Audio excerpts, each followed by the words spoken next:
Welcome to This Explainer. So, if you're a young professional right now, maybe you just started earning your very first real paychecks, well, listen up because this one is absolutely for you. Did you know that a shockingly high percentage of high earners actually still live paycheck to paycheck?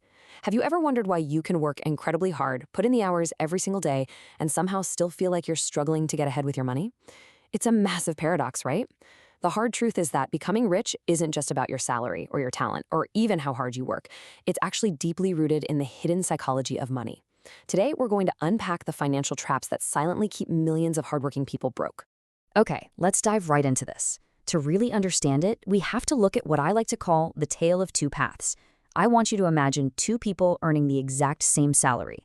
One of them manages to become completely financially free by age 40, while the other, they stay trapped in debt for their entire life. So what separates them? It's actually not intelligence.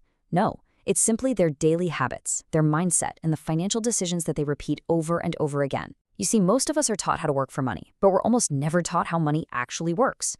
So what happens? People wake up, go to work, come home totally exhausted, scroll social media, buy things they don't really need, and then just repeat that cycle, completely unknowingly building a financial prison around themselves.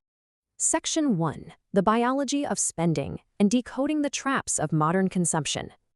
Now, if we put on our psychological researcher hats for a minute, we have to start thinking of bad financial habits not as some sort of moral failing, but literally as an evolutionary mismatch.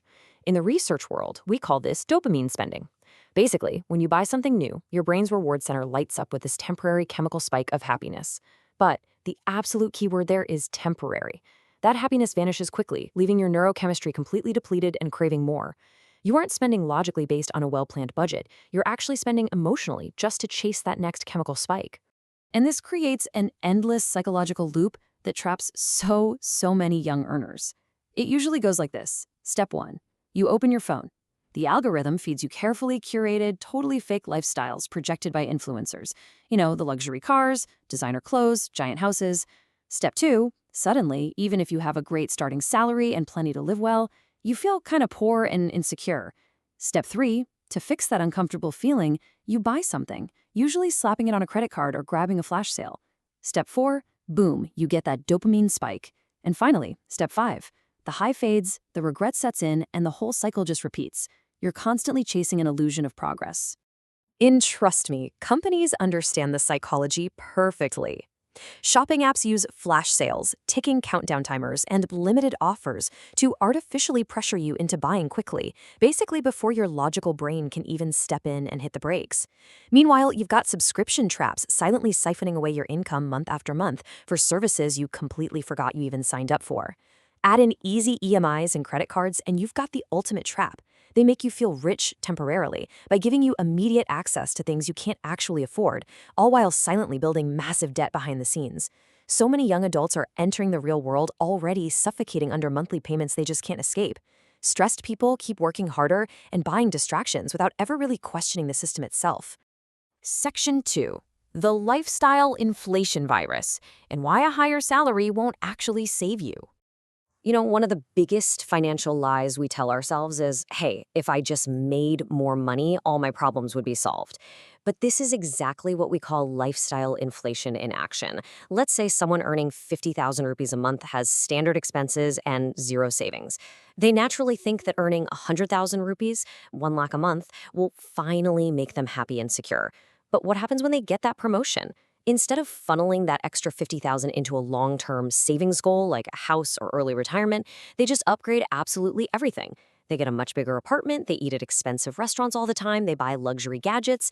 Their expenses scale up exactly with their income. And guess what? Their savings remain at zero. Lifestyle inflation entirely erodes their long-term security because the problem was never the income, it was uncontrolled spending habits. All right, section 3, the comparison trap, looking rich versus true wealth. We are basically trained by society from day one to focus on looking rich.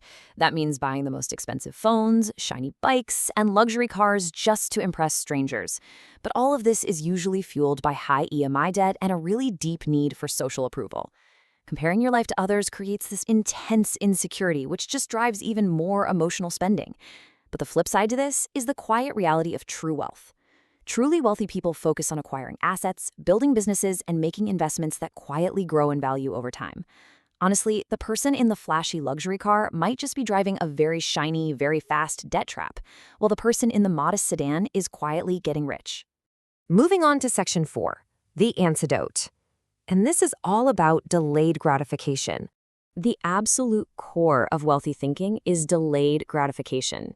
Think about it. Modern entertainment completely trains your brain to expect an instant reward every few seconds, right?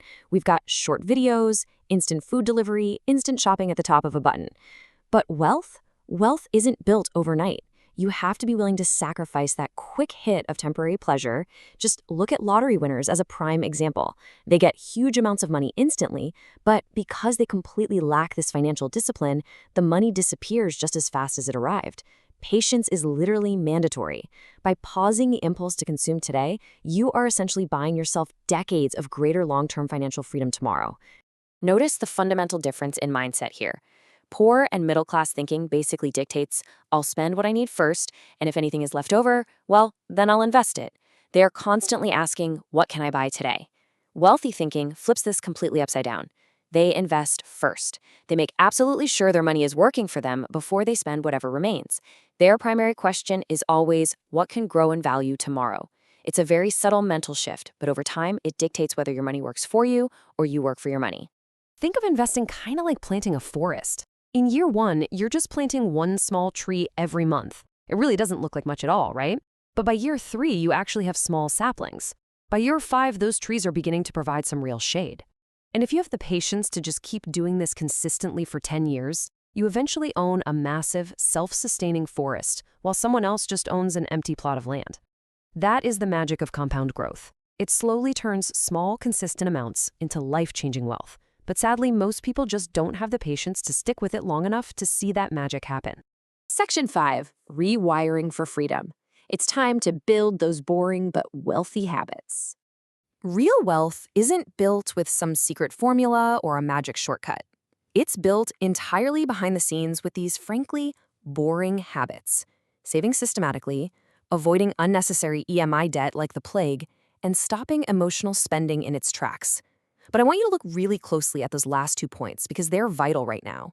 For young professionals entering a rapidly changing workforce today, AI and automation are actively replacing traditional jobs. Your future success relies heavily on your adaptability and your financial intelligence. Dedicating just 1 hour daily to learning about finance, business, or new skills can completely change the trajectory of your life. The internet gives you totally free access to knowledge that previous generations could literally only dream of. The gap isn't information anymore, it's discipline. This quote just perfectly captures the ultimate goal of everything we've talked about today.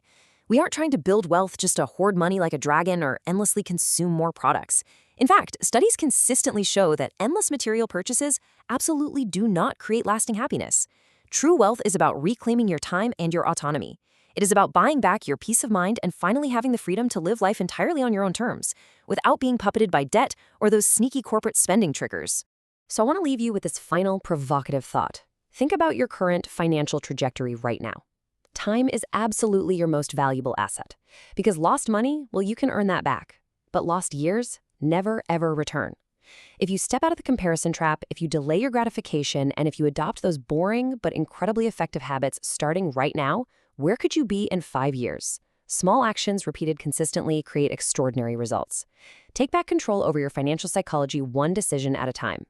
Thank you so much for joining me for this explainer, and I will catch you in the next one.